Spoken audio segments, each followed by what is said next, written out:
지역의 이슈를 살펴보는 헬로 이슈 토크 시간입니다.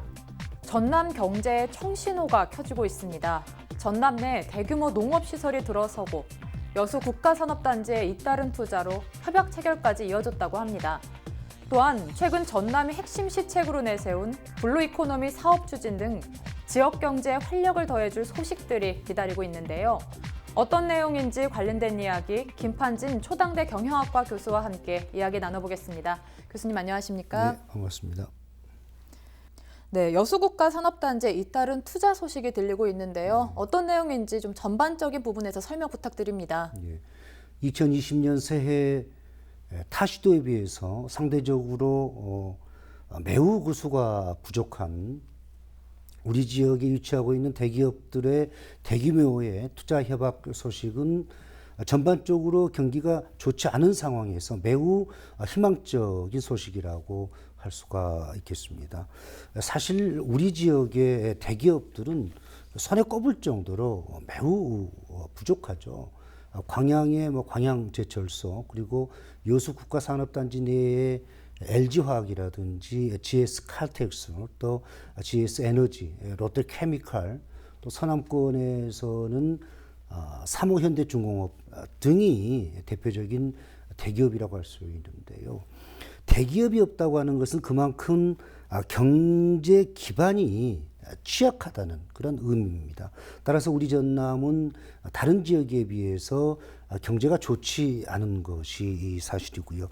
구체적으로 살펴보면 전라남도와 여수 국가산업단지 내에 입주해 있는 LG화학, GS칼텍스와 납사 분해 시설 및 올레핀 생산 시설 등 공장을 건설하는 데 있어서 총 5조 2천억 규모의 투자 협약을 체결을 했고요. 또 최근에는 롯데케미칼과 GS에너지와 8천억 원을 투자해서 석유화학 합작사를 설립하자는 투자 협약을 체결을 하였습니다. 여수산업단지는 동북권을 넘어서 전남을 대표하는 국가산업단지인데요. 특히 얼마 전 정부에서는 2020년 경제 성장률을 2.4%로 좀 제시를 했는데요. 많은 전문가들이 2.4% 달성은 회의적이다라고 얘기를 하고 있고요. 세계은행에서도 2.2% 이하를 지금 제시를 하고 있습니다. 이와 같은 상황에서 우리 지역에 위치하고 있는 대기업들의 대규모의 투자 협약 소식은 매우 희망적이다. 또 청신호, 경제의 청신호로 작용할 수 있다라고 얘기할 수가 있겠고요. 만약에 여수 국가산업단지 내의 대기업들이 발표한 내용을 그대로 내용이 적용이 된다면 135명의 직접 고용 효과가 나타나고요. 또한 7천여 명의 간접 고용 효과가 나타나서 대기업을 선호하는 청년들의 일자리 창출이 증가가 되겠고요. 그에 따른 우리 지역 경제 발전에 큰 원동력이 될 것으로 기대를 합니다. 또한 1조 원의 매출과 또 1,000여 원의 영업 이익을 예상을 하고 있는데요. 어려운 우리 지역 경제에 활로를 줄 수 있는 의미 있는 수치라고 할 수가 있겠습니다. 이와 같은 대규모 투자에 따른 효과를 세 가지 정도를 살펴보면요. 첫째는 전반적으로 국가 경제나 지방 경제, 그리고 올 한 해도 결코 경제가 좋아질 거라고 낙관할 수 없는 상황에서 대규모의 투자가 이루어진다고 하는 것은 기업들이 공격적인 경영을 한다는 의미거든요. 그렇게 된다면은 고용 창출이라든지 여러 가지 그런 부분에서 동북권 지역 경제에 매우 긍정적으로 영향을 미칠 수가 있겠고요. 두 번째는 이와 같은 주력 산업인 화학이나 에너지 사업이 활성화됨으로써 그에 관련되어 있는 중소기업이 중소기업에 긍정적으로 영향을 미쳐서 동북권의 경기가 완만하게 성장할 거라고 생각을 합니다. 셋째는 침체되어 가고 있는 전남 동북권의 소상공인이나 그리고 또 자영업자들에게 그 숨을 쉴 수 있는 기회를 줘서 서민 경제의 부활이라는 또 차원에서 이와 같은 대규모의 투자 협약에 의미를 부여할 수가 있을 것 같습니다. 네, 이제 기대 효과까지 이야기를 좀 쭉 들어봤는데요. 예, 예. 그렇다면 여수산단의 대기업의 투자로 지역 동종업계의 손실이나 이런 부분들은 좀 없을까요? 어떻게 보십니까? 예.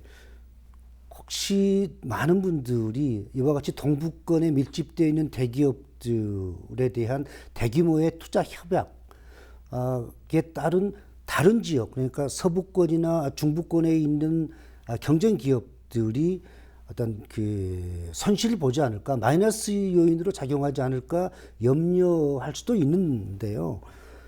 사실은 여수 국가산업단지 내에 뭐 LG화학이라든지 조금 전에도 말씀드렸었던 뭐 GS 칼텍스, 뭐 케미칼, 또 이런 에너지 이런 산업들은 사실 그 지역에 특화가 되어 있습니다. 그래서 중부권이라든지 서부권에는 그와 같은 화학이나 에너지 사업이 특화되지 않고 있기 때문에 어떤 그 경쟁력인 부분에서 경쟁이 될 수가 없거든요. 따라서 이와 같은 대규모 투자로 인한 우리 다 지역의 어떤 손실, 피해는 전혀 없을 것으로 생각을 합니다. 네, 다행히 이제 손실이 없다고 말씀해 주셔서 그렇습니다. 그나마 그 부분은 좀 다행인 것 같은데요.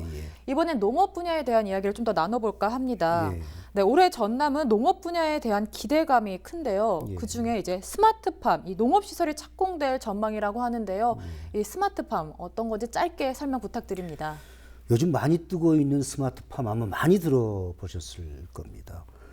스마트팜이라고 하는 것은 농림, 수산물, 축산물을 생산해서 가공, 판매, 유통하는 과정에서 정보통신 기술을 접목한 지능화된 농업 시스템이라고 생각하면 됩니다. 더 쉽게 얘기하면 인공지능 컴퓨터를 활용을 해서 고도의 우수한 품질의 상품을 생산하고 가공하고 유통시켜 농가 소득을 증대시키는 최신의 농업 기법이라고 생각하시면 되는데요. 그래서 스마트팜이라고 하는 것은 뉴팜 테크닉이라고 이렇게 얘기할 수가 있겠습니다.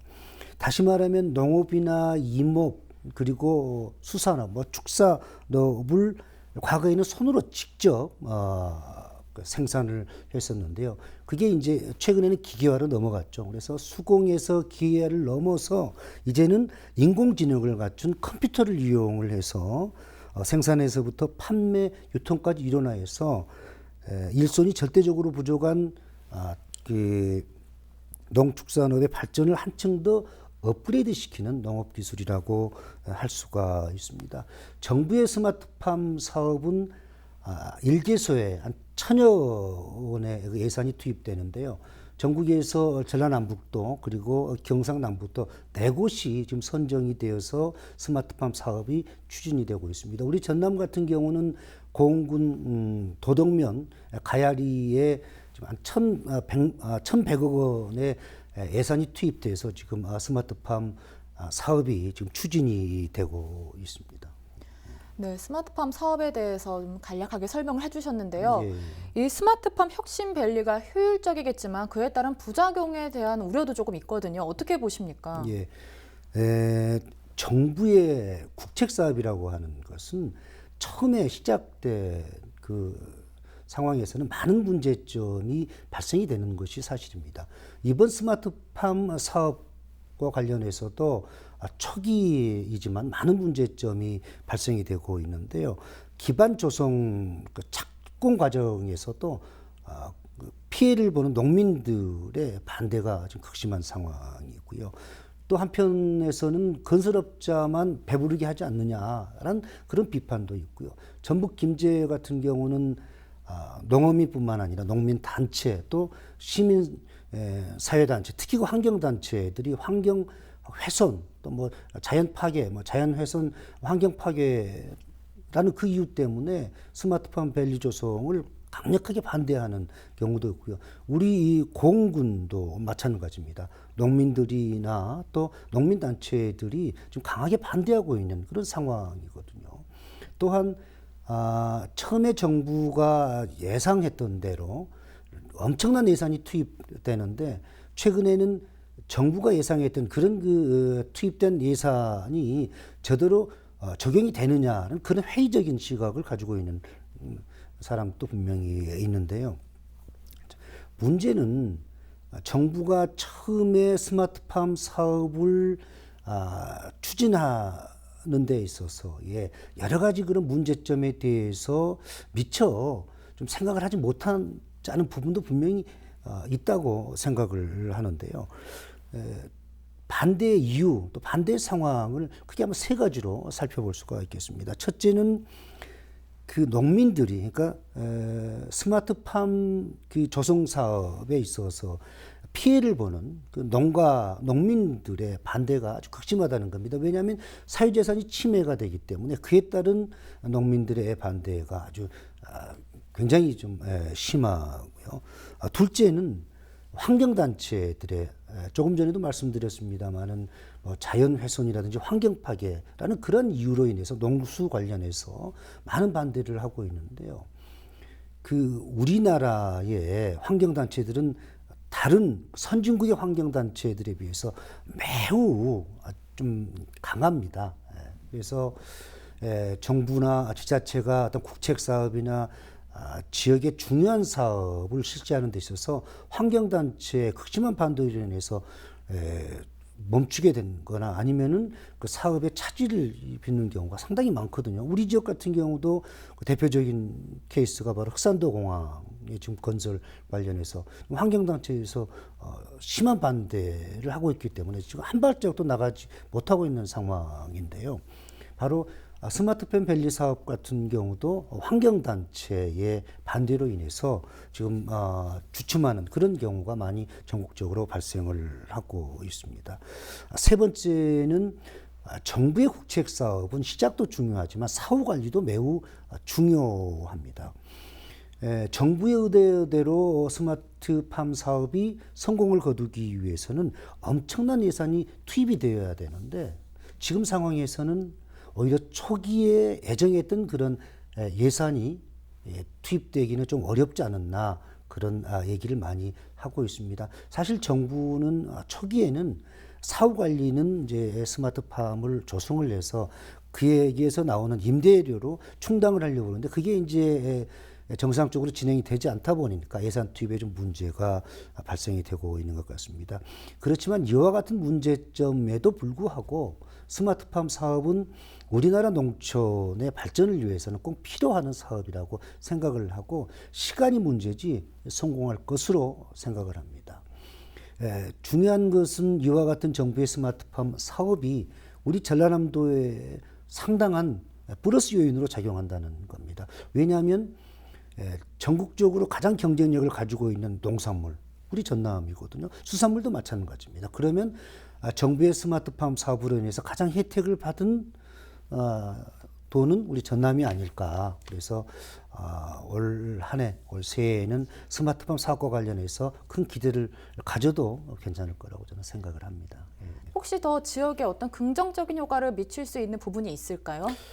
많죠. 고흥군의 경우 이제 전라남도의 스마트팜 밸리가 조성이 되고 있는데 고흥군의 같은 경우도 창업보육센터라든지 그리고 또 실습 농장이라든지 농수산물 가공 또 산지 유통센터가 조성이 되면 일자리 창출은 당연하고요. 또 외지에서 인구가 많이 유입되게 되거든요. 그러면 고흥의 지역 경제는 분명히 발전이 될 것으로 생각을 합니다.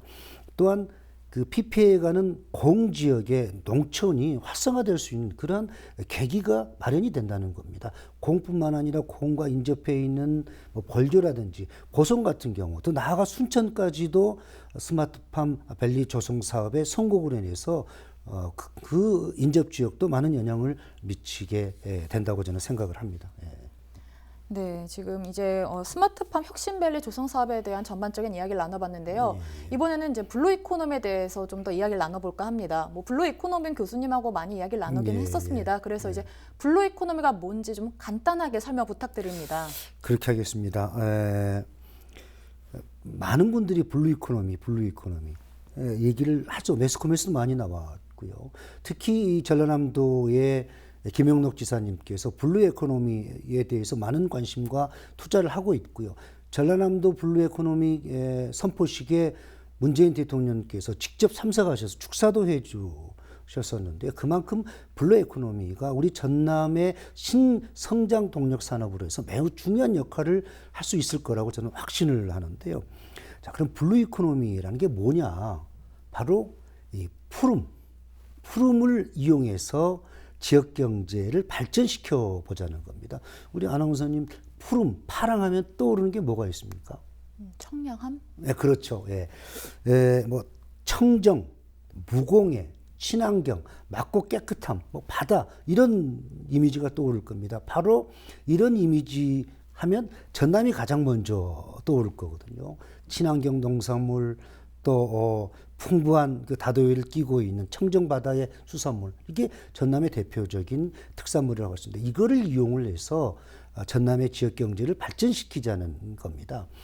뭐 시간이 없기 때문에 뭐 다 말씀드릴 수 없지만은 전남도에서 추진하고 있는 블루 이코노미 6대 과제 가운데서 부분 가운데서 한 두세 가지만 말씀드리면 블루 에너지, 신재생 에너지라고 하는데 많이 들어보셨을 겁니다. 태양광 또 풍력.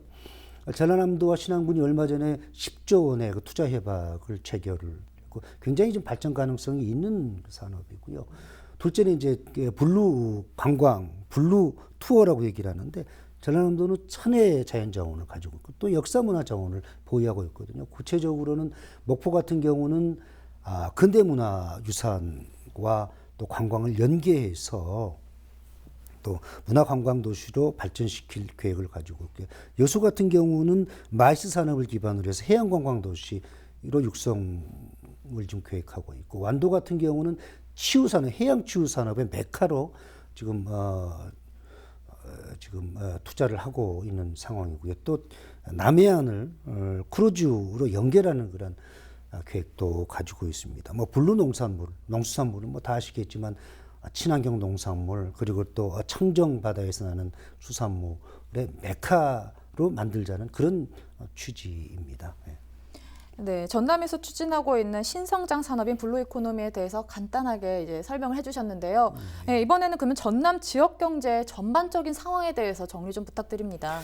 예, 서두에서도 말씀드렸지만 동북권의 핵심 산업이라고 할 수 있는 화학이나 에너지 산업은 분명히 올 한 해에는 작년보다 훨씬 더 성장할 거라고 생각이 되고요.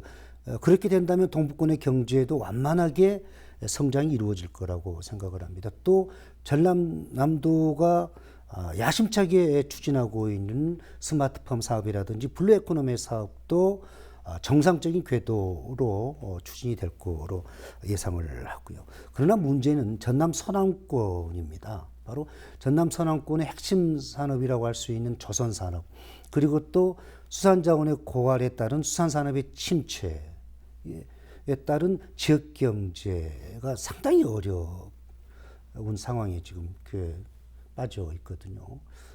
제가 본 프로그램에서도 잠깐 언급을 했었는데요. 2015년 한 해 조선업에서 실직한 실업자가 12,000명입니다. 한 해에 12,000명. 2019년 6월 1일 자 현재 신안군의 인구가 4876명인데 신안군의 인구의 거의 3분의 1 정도가 한 해에 목포에서 조선산업에 종사하고 있었던 사람들이 이 자리를 잃은 겁니다. 그래서 한국은행 통계에 의하면 2016년, 2017년 40대 목포 지역의 40대 자영업자 창업률이 전국의 최고를 차지할 정도로 그만큼 40대 창업률이 굉장히 높았었는데 이는 바로 조선업의 침체와 매우 밀접한 관계가 있다고 생각을 합니다. 따라서 이 조선산업 침체에 따른 또 수산산업 침체에 따른 자영업자들, 소상공인들에 대한 대안을 좀 마련할 시점이라고 생각을 하고요. 네, 2020년에는 좀 더 다양한 정책들로 인해서 전남의 지역 경제가 활성화되길 저도 바라겠습니다. 오늘 말씀 고맙습니다. 네, 고맙습니다. 지역 곳곳에서 들려오는 더 많은 긍정적인 소식들로 전남 경제에 활력을 더해 많은 발전과 변화가 있길 기대하겠습니다. 지금까지 헬로 이슈 토크였습니다.